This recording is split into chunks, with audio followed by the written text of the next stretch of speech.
যে কোনো অনুষ্ঠানে যাব সেখান থেকে ভালো জিনিসটা আমরা নিয়ে যাব। আজকে আপনারা শরীরটা বা চন্দ্রদেব বুদ্ধবিহার এসে কোন জিনিসটা নিয়ে যাবেন আমি জানি না, তো আশা করি অবশ্যই আপনারা একজন মানুষের আদর্শ জীবন থেকে মানুষ সেগুলো শিক্ষা গ্রহণ করে।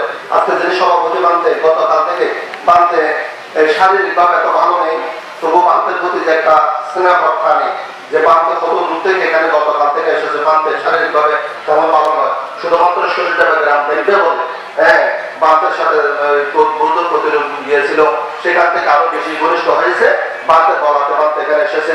তো আজকে বান্তের প্রতি অনেক কৃতজ্ঞতা অনেক কষ্ট স্বীকার করে বান্তে এখানে এসেছেন।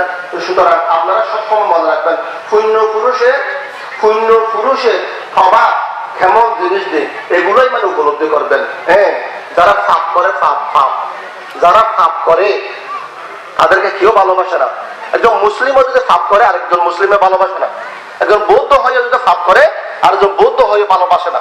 একজন পরিবারের মধ্যে যদি উশৃঙ্খল হয়, বিশৃঙ্খলা হয়, সদা সর্বদা ঝগড়া হয়, আপন পরিবারের মানুষও ভালোবাসে না।